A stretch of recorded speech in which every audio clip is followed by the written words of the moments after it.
Welcome everyone, it's me Tyler Shelton, it's Coffee with a Beauty Reviewer, and today folks I am doing the movie review for a movie that came out last week, Wonder Woman 1984.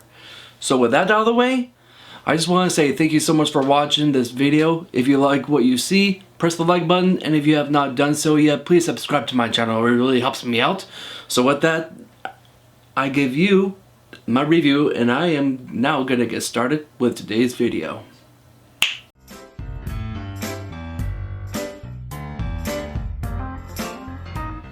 So the movie Wonder Woman 1984, it stars Gal Gadot, Chris Pine, and it also stars Pedro Pascal, and he's one of the villains, and it also has Kristen Wiig. She's actually a pretty funny actress. Like overall, I think she's just like a nice addition to the DC extended universe, especially just when it comes down to kind of like villains in general, because in recent years we've been getting a lot better villains, especially in comic book movies. Like you got the likes of like Michael B. Jordan for playing Killmonger in Black Panther. He was fantastic. Then you got the likes of like Josh Brolin as Thanos. He was perfect. And now you got Kristen Wiig as Cheetah, and you also got Pedro Pascal, aka the Mandalorian, playing Maxwell Lord. But overall, I just really have to say wow, like just wow, because I really think that the very shining moments of this movie really came into the acting, because I couldn't think of like better actors that did what they did in this movie. Because like you got the likes of Gal Gadot, she already assembled hers for being Wonder Woman. I mean, like, she's perfect, just perfect. She's got the right look, she's got that muscles, she's got that goddess look, which is actually just perfect, and that is what Wonder Woman is. She's essentially a goddess. She's a god. Like, someone who is very powerful, very confident, wants to help people, save lives. Like, she stands for truth, justice, and Gal Gadot, she did a really good job showing that again in this movie. And then you also got Chris Pine. Now, to me personally, I was a little bit, I was skeptical about this move, because like, you see him die in the first one in Wonder Woman, the one that was set in World War I, he dies at the very end. And so I'm going like, okay, these trailers, they look good, but how are they bringing back this guy? Because it would take away his death in the first movie. But you know what? Like I said before, this is a spoiler-filled review, and the movie has been out for almost a week already. And if you have not yet seen the movie, I would say stop right now, go see the movie. You can go see it in the theaters or watch it on HBO Max. But I'm going to give you a count of 3. 3, 2, 1, spoiler time. So Chris Pine, he really doesn't come back. He really doesn't. I mean, the weird thing is that, like, you see this guy, he looks like a decent looking guy. He's just in this club where Wonder Woman is actually trying to investigate Pedro Pascal's Maxwell Lord, who in this case, he's actually after this specific stone that actually grants wishes to anyone who comes in contact with it. Because the very thing that it's a complete story device. So this stone itself, it's actually created by a bad god that it will grant wishes. It's essentially the lamp, but it does come with a cost, which I thought that was just a nice little twist. So when Wonder Woman touched that stone, I mean, she had no idea that she was actually making a wish, and she had no idea that it actually had powers, because she was like, looks like a regular stone. Like, it doesn't have any significance. So when she actually really thought about only one thing that she ever wanted the most, Steve Trevor to be in her life, and that she thought of it, she made a wish, and then he's back. But he's not really back, he's just in like some other man's body. So he's not really back, but he's back through her memories and the fact that she wished for him to come back, but he's not Chris Pine. I mean, yeah, he was in there to do his stuff, but like, it made a lot more sense now.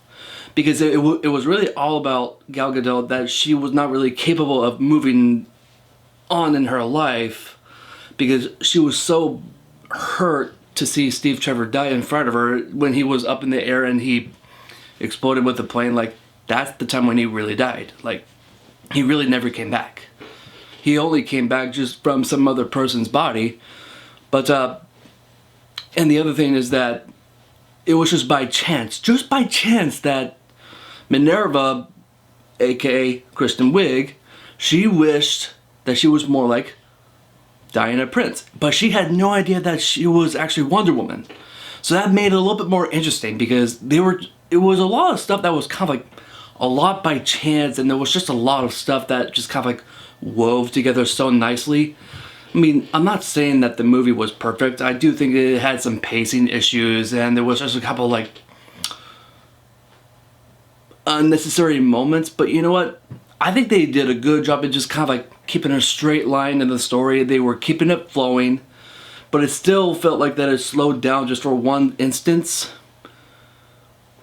But when they get to the climactic battle, it really punches it into the story. So that's one thing I really appreciate about the story. Like, it felt very original, which I absolutely love, because it's really hard these days for you to come up with a very original story. Like, I've never seen a story like this before. I mean, not from all the movies that I've seen, but I just really need to say that Pedro Pascal, he nailed the character of Maxwell Lord. He was perfect for the role. Like, he was a character that you actually understood where he was coming from. He was a guy who came from nothing. He was picked on for most of his life, and all he wanted to do was to support his son. Like, he wanted to be a good role model for his son. He wanted his son to grow up and go like, that's my dad. I'm very proud of him. Like, he really wanted to be like a good role model for his son, but his ego got the best of him. And that, I think, is just the best way to portray as a villain, because you're actually understanding where he's coming from. People are telling him that he's a loser. But until he actually, himself, he held onto the stone, and he actually made the wish that he was the stone itself. So now he's got like this immense power that he can grant wishes to anyone that he touches. And that's actually very dangerous. Very dangerous. And that's what he did, because like his mind was starting to be kind of like manipulated by the powers of the stone. And so like you're seeing him go like, here, make a wish. Please make a wish. That way I can help benefit you and also benefit me. But the very issue is that as soon as he started to, at the very end of the movie, he's actually seen the faults in his actions, that he decided that, wow, Wonder Woman, you're right. What I'm seeing right now is nothing but chaos. And my son is about to die because of my own deed. Like, he had an understandable reason for what he was doing, but he did it in such a just a very bad way. The very strong suits of this movie was definitely the story, the characters, the motives of the villain, and overall, I think this is just a fun movie. Like, I still would say that this one is just by a very little that I think is better than the original, but only for the reason that I think that it's very interesting to see that this is still kind of like a fish out of water storyline, but it's actually now with Chris Pine's character, because he hasn't been around for like 40 plus years. And so like you get that from the first movie with Diana Prince, Wonder Woman. She's the fish out of the water, but now it's Steve Trevor who is that now. And you're just kind of like seeing just how much that they really love each other. You can definitely see the chemistry between Chris Pine and Gal Gadot.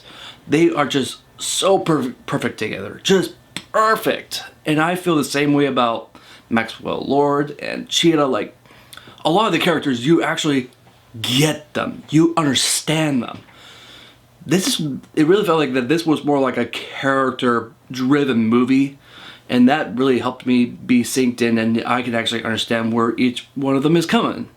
But the very thing that I was telling you about before, about the stone itself, that it comes with a cost after you make a wish. Well, when Gal Gadot made the wish that she wants Steve Trevor to come back, it was at the cost of her losing her powers. And I didn't realize that. And about midway when I was starting to see her fight, I'm going like, this is not Wonder Woman. Like, it feels like that she's kind of sucking a little bit. Like, I just couldn't put my finger on it, because I was like, you're a lot more powerful than this. Why are you getting beat by just regular soldiers who are shooting you with bullets? Like, how is this possible? And then they started to go like, oh,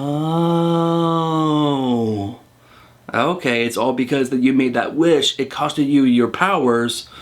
And so after she got a really big beat down by Cheetah, she's all like, I can't do this anymore. But then Chris Pine, with his such incredible acting ability, Steve Trevor was telling her, it's time for you to let me go.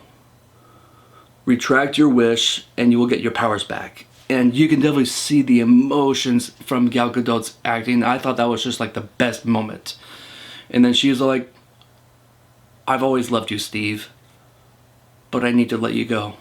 I need to save everyone. I can't be selfish. So she retracts her wish, and then she gets all of her powers back. And that's kind of how she saved the day, is that she was able to use her lasso of truth to talk to everyone, because Maxwell Lord, he found out about this machine that can actually connect with people all around the world. And so with that out of the way, I just want to tell you that I gave this movie a ranking of 8.1. Everyone involved did a fantastic job. The acting was on point. Yes, the movie was a little bit campier than the previous one, but you know what? I enjoyed that. It felt like it was paying homage to kind of like the old formula, what made Superman, the very first one, work. Like, it really felt like that they were just paying homage to the original Superman. That there was a lot of cheese, there was a lot of campiness, but it made sense. Because this is the 80s, and it was just like a very ridiculous, very ridiculous time period. Like a lot of very flashy colors, and just like gut-wrenching, just awful fashion. But you can understand why they went in that campy way. So with that being said, it's a good movie. You can watch it with your family. You can enjoy the action. Characters are perfect.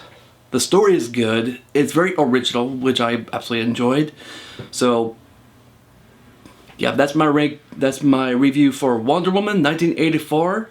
Thank you so much for watching this video, and I just want to say thank you for being part of this community. That, like I said before, please subscribe to my channel, and if you like this review, press the like button. And if there's other movies you want me to review, just leave it down in the comment section down below. And I will see you guys next time.